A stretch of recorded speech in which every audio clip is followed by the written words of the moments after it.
এদিকে তাকান আমার ভাইয়ের আল্লাহর এক ওলি, এই আপনাদের অলিপুরা গোরস্থানের পাশে দিয়া যায়, কবরের কাছে আইসা আমার বাবারা বন্ধুরা সূরাতুল ফাতিহা ইখলাস শরীফ তেলাওয়াত করলেন। কইরা কবরবাসীর সকল মাইয়েত ব্যক্তিদের জন্য সওয়াব রেসানি করে হাত বাড়াইলেন। ইনি বাড়িতে রাতের বেলা ঘুমাইছে, আল্লাহু আকবার গন, রাতের বেলা ঘুমাইছে।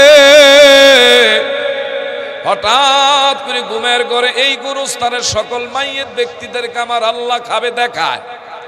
উনি যে দিনের বেলায় সওয়াব রাসানি করছে, এই সওয়াব নিয়ে সবাই কারাকারি করে। সাগরে মানুষ বললে এইভাবে যত অসহায়, তার চেয়ে আরো বেশি অসহায়রত অবস্থায় গোরস্থানে আমাদের আপনজন যারা শুইয়া রইছে, আল্লাহর ওলি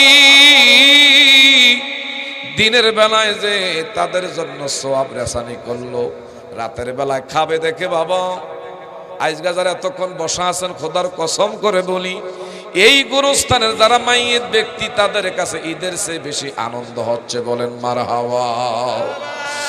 আল্লাহর ওলি রাতের বেলা খাবে দেখে এই গুরুস্থানে যত মাইয়েত ব্যক্তিরা ওনার সওয়াবের জন্য এমন টানাটানি করে।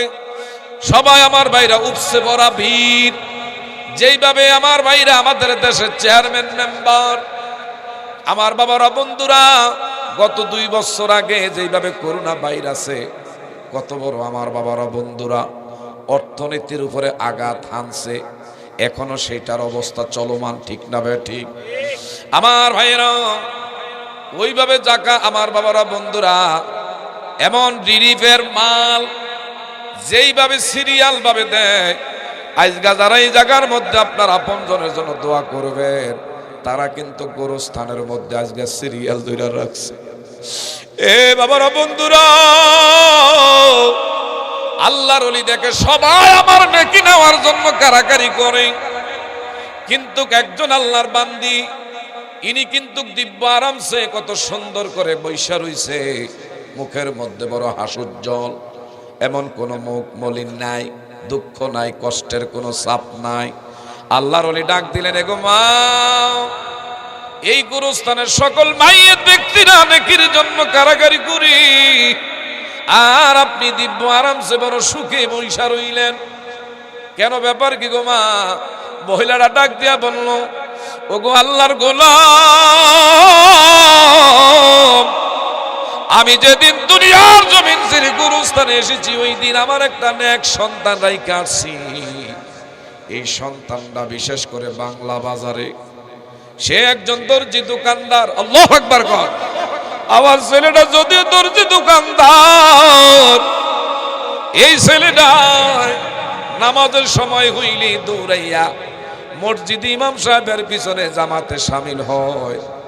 সবাই নামাজ শেষ করে বাড়িতে ফিরে, কিন্তু আমার বাবাই মসজিদে কোরআনুল কারিম নিয়া খুইলা খুইলা তেলাওয়াত কইরা আমি মা দুঃখিনীর রুহের মধ্যে সওয়াব রেসানি করে। সুবহানাল্লাহ।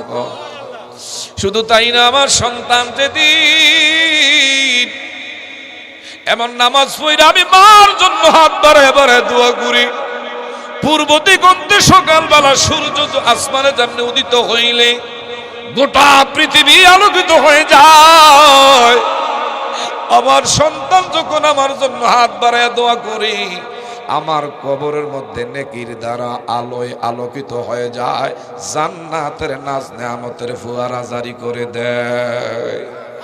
হুজুর আমার নেকের কোনো সমস্যা নাই। আল্লাহু আকবার কর। আমার ভাইরা একবারে সংক্ষেপে, কারণ কি আমার ভাইরা, আমি যেইখান থেকে এসেছি আপনাকে এই রাস্তা এমন অবস্থা, চেয়ারম্যান সাহেবের কাছে আগের বক্তা জায়দি সাহেব বলছে, গাড়ি কিন্তু ওই জায়গায় হ্যান থেকে যেটা দৌড় মারছে, আমার জীবনীতে সেই দৌড় মারিনি। দৌড় দিলে কি, রাস্তা তো ক্লিয়ার না, এরপর 2 জায়গায় ফাঁক পেয়ে পড়ে গেছে। কথা বলেন, আল্লাহ পাক যেন এই রাস্তা যেন আল্লাহ উন্নত করে দেয়। চেয়ারম্যানের উসিলে আপনারা সবাই যেন এই গোরস্থানের রাস্তাটা অচিরে যেন আমার বাবারা বন্ধুরা ডেভেলপ হয়, সবাই বলি আমিন। শুধু তাই না, আসতে সময় মেঘনা ব্রিজের উপরে ওখানে আমার ভাইরা একটা ট্রাক মাঝখানে আইসা হঠাৎ করে কি ইঞ্জিনের সমস্যা, এদিকে না হেদিকে না, এটা লাভতে পারে না, আর রাস্তাও সাপ্তারি না, কি অবস্থা আছে।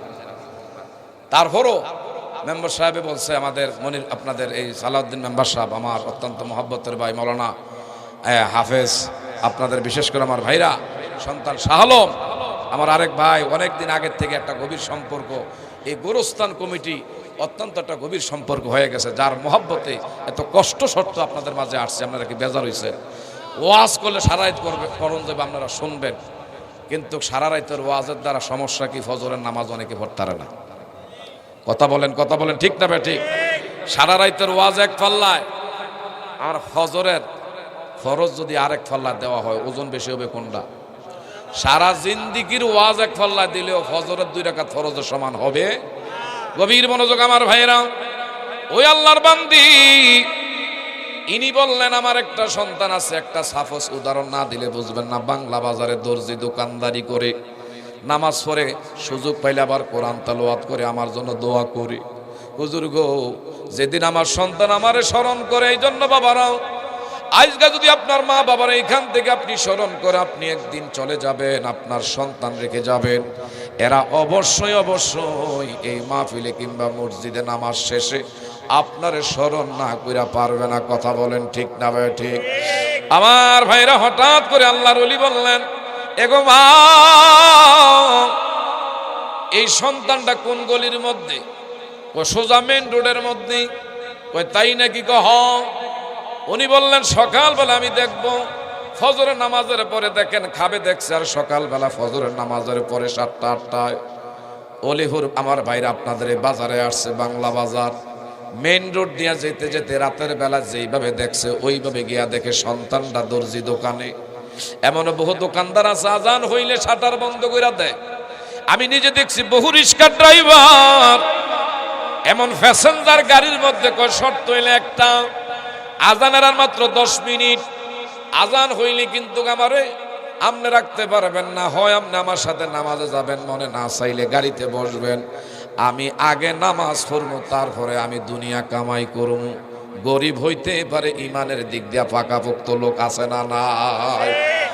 দুনিয়াটা যদি আমার বাবারা বন্ধুরা শেষ হইয়া যায়, কিন্তু কোনার কাছে আমার বাবারা বন্ধুরা একদিকে যদি আজান হয়, উনি বলে আমার জীবন যাবে, নামাজ আমি ছাড়ব না, এরেই বলে ইমানদার। কথা বলেন ঠিক না ভাই ঠিক? বাবারা বন্ধুরা, আল্লাহর বান্দি বলল আমার সন্তানটা অমুক গলিতে আছে। সকালবেলা আল্লাহর ওলি গিয়া দেখে ছেলেটা আরে দোকানদারি করে, ফাঁকে ফাঁকে আবার তাসবিহ তাহলিল কোরআন তেলাওয়াত করে। মারহাবা কোন? আল্লাহর ওলির দেইকা ছেলেটা নিজের শেয়ার ছাইরা দিলেন। এটার দ্বারা ব্যবহারের পরিচয়, বংশের পরিচয়। এমন কিছু কিছু জায়গায় আছে ওলামায়ে কেরাম আসে, কিন্তু আমার ভাইরা যে যেখানে আছে লড়েও না। অনেক সময় ছোট্ট বাচ্চারা দেখি, আমার নিজের চোখে আমি বহু জায়গায় যাই, গাড়িতে সিট না পাইলে দাঁড়ায় থাকে, কিন্তু লোকে যুবক ফাও দিয়ে আর হুজুরের লোকে কষা দেয়। দাঁড়ায় রইছে, হুজুরে দাঁড়ায় রইছে আর কি হয়েছে? এমন আমার ভাইরা এমন একটা যোগায়া গেছে, আগের দিনের বাচ্চারা মুরব্বীদেরকে আমরা দেখলে রাস্তার সাইডে গিয়ে দাঁড়াইছি, না জানি কোনো বেয়াদবি হয় কিনা, রাস্তায় হাঁটতেও চাই না। কথা বলেন ঠিক না বা ঠিক? আর এখন মুরব্বী করে দেখলে কয় চাচা একটা কথা কইলে রাখবেন নি? কয় কি? একটা বিড়ি লইছে, একটু আগুন থাকলে দেখ। বর্তমান এমন অবস্থায় আছে। কথা বলেন ঠিক না বা ঠিক? আদব বলতে কিছুই, তাইলে শান্তি হবে কোত্থেকে? আল্লাহ যেন আমাদেরকে হেফাজত করে বলেন আমি। ওই সন্তানটা দেখে আল্লাহর ওলি বুঝলেন, পরিচয় দিল যে হুজুর আমার এই চেয়ারে বসেন। বসাইছে, বসানোর পরে বলল বাবা তোমার কাছে একটা কথা জানতে আসছি, তোমার মা কই? আমার মা নাই। কোন জায়গায়? কই ওই যে অলিপুর গোরস্থানে। কতদিন আগে? এতদিন হয়ে গেছে। 1 বছর পরে কথাটা বইলা শেষ করে দিচ্ছি। 1 বছর পরে আল্লাহর ওলি আবার এই গোরস্থানের পাশে দিয়া যায়। আজকে কবরের দিকে আমার বাবারা বন্ধুরা দাঁড়াইয়া জিয়ারত করলেন। কবর জিয়ারত করে সওয়াব রাসানি করে রাতের বেলা ঘুমাইছে, দেখে সবাই নেকির জন্য কারাকারি করে। গত বছর যে মহিলা আরামসে বৈশা রইছে, কোনো টেনশন নাই, দুঃখ নাই, আজকে দিনে মহিলা উনি সহকারে নেকির জন্য কারাকারি করে। আল্লাহু আকবার কর। আল্লাহর ওলি দিক জাগ দিয়া বললেন, এগো মা, আপনারা গত বছর দেখছি বড় আরামে আছেন, বড় শান্তিতে ছিলেন। এই বছর কেন আপনার মাঝে কষ্টের দাগ, কষ্টের ছাপ দেখা যায়? কি হয়েছে গো মা? ও আমার একটা নেককার সন্তান ছিল, গত কিছুদিন আগে দুনিয়া থেকে বিদায় হয়ে গেছে। আমার নেক সন্তানটা আজকে কবরে চলে আসছে। দুনিয়ার জমিন থেকে আমারে স্মরণ করার মতন, দোয়া করার মতন একটা বৃক্ষ ছিল, এটা আজ দুনিয়াতে নাই। আল্লাহু আকবার বলেন। এই জন্য আমার বাইরে নেক সন্তান রাইখা যাবেন। যেমন আপনারা নেক সন্তান হওয়ার কারণে মা বাবার কবরে পাশে বসছেন, কথা বলেন ঠিক না ঠিক?